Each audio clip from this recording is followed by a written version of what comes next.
Oke, halo, assalamualaikum warahmatullahi wabarakatuh. Terima kasih. Bagaimana kabarnya hari ini? Hari ini adalah hari pertama saya dan suami saya ditinggalkan anak-anak saya. Jadi galau banget ya, sedih banget. Ya, mungkin ini pertama kali setelah sekian lama kita bersama dan tiba-tiba dua-duanya nggak ada di samping kita. Malam itu terasa sangat sedih banget gitu, kayak nggak tahu harus seperti apa. Terus pagi-pagi bangun itu kayak ada yang lain. Biasanya pagi-pagi kan udah bangun nak, bangun, mandi, olahraga, kerja gitu. Jadi setiap hari itu ada aktivitas yang saya omelin ke dia, ada yang saya kasih tahu dia sarapan, ini itu, diatur semuanya. Tapi hari ini adalah pagi ini saya tidak bisa menemukan mereka semua, saya tidak bisa berbicara dengan mereka, kayak sedih banget gitu loh, karena anak saya sudah nyampe, masnya masih tidur, adiknya sudah berangkat sekolah. Kayaknya memang kesepian banget ya tanpa anak-anak. Tapi disinilah kita belajar merelakan salah satu itu akan pergi, baik itu untuk pendidikan atau apapun. Itu memang sebagai orang tua rasa sedih itu pasti ada, tapi mau gimana lagi, demi masa depan, demi cita-cita, kita sebagai orang tua akan mengikhlaskan, mau tidak mau, suka tidak suka. Ini punyanya Ayo ya, jadi saya bukan gila. Karena suami saya semalam itu sempat ketawa saat si Ayo itu pulang dan bawa tempat sampah, terus sininya dikoyoi semua. Itu yang membuat kami tersenyum.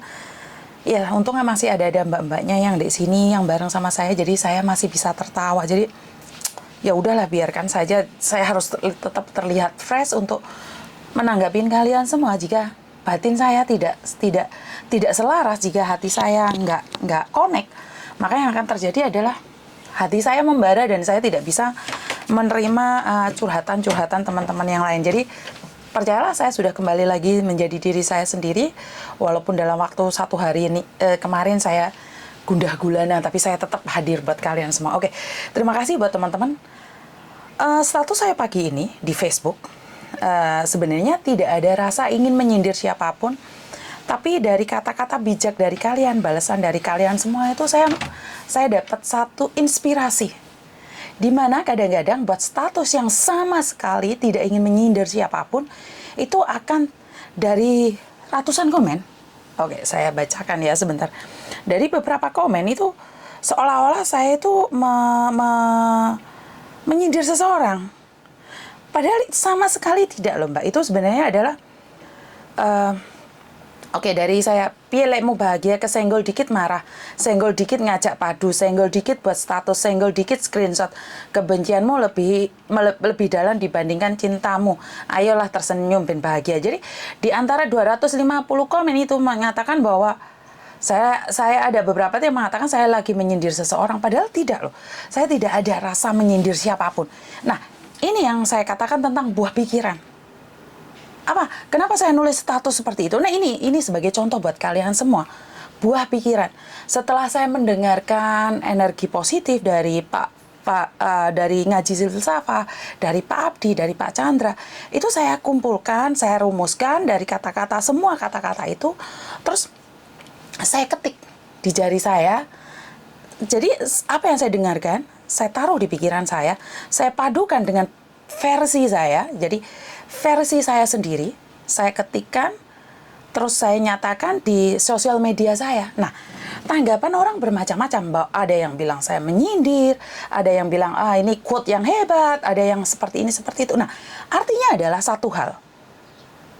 Apa yang kita pikirkan, itu akan keluar ke kata-kata.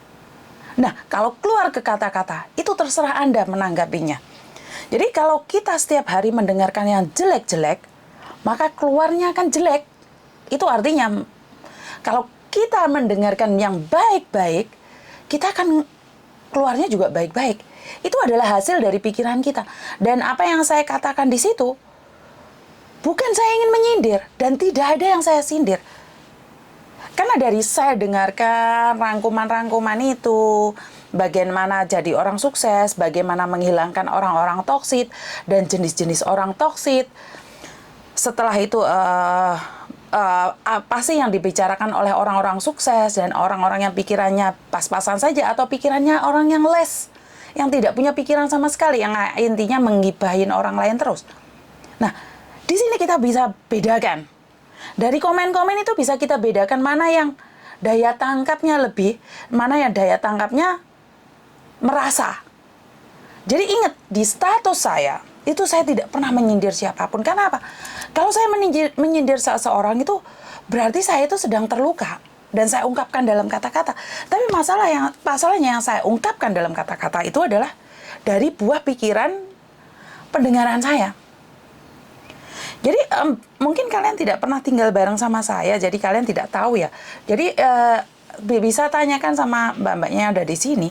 Itu saya sering dengerin Bante Utomo. Itu kayak tiap hari. Itu kayak kewajiban. Karena itu adalah vitamin.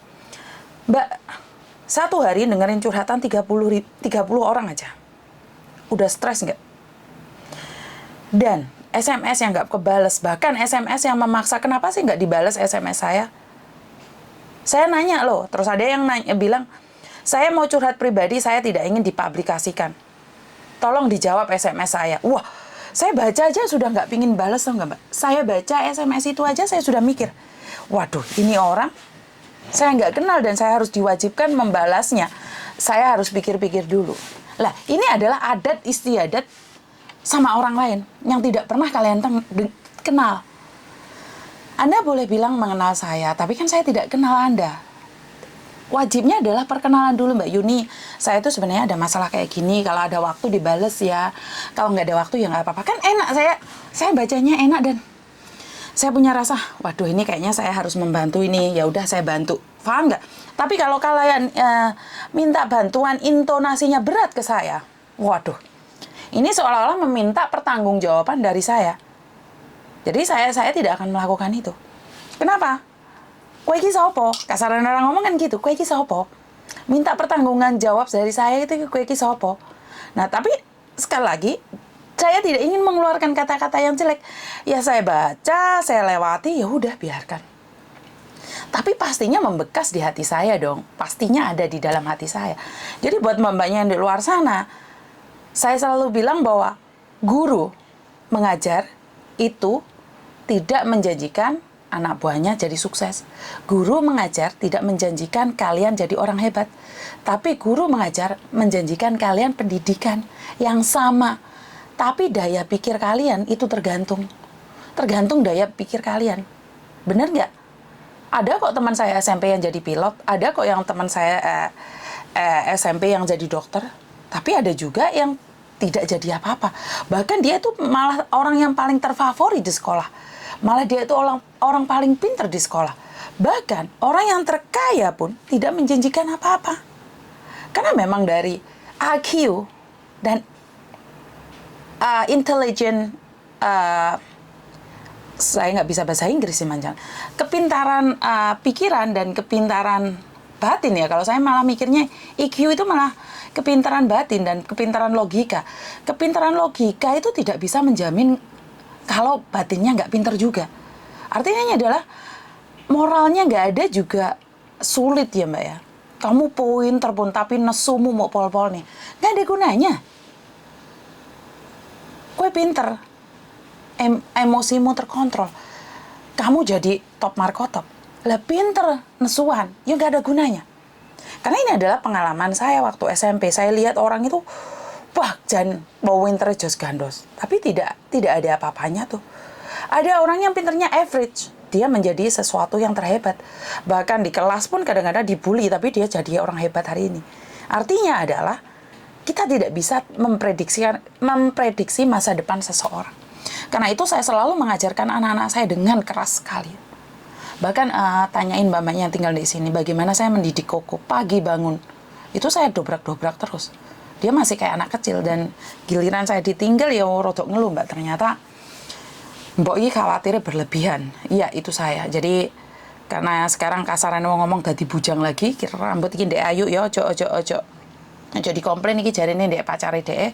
Tapi yo karena saya cuma iseng-iseng aja, apakah saya terlihat lebih cantik hari ini? Ya kalau terlihat lebih cantik saya akan lebih senang. Jadi buat teman-teman di luar sana, saya ucapkan banyak-banyak terima kasih. Kurang lebihnya saya minta maaf. Wassalamualaikum warahmatullahi wabarakatuh. Berkat Tuhan mengalir atas hidup kita semua. Semoga semua makhluk hidup bahagia dan terima kasih. Bye-bye.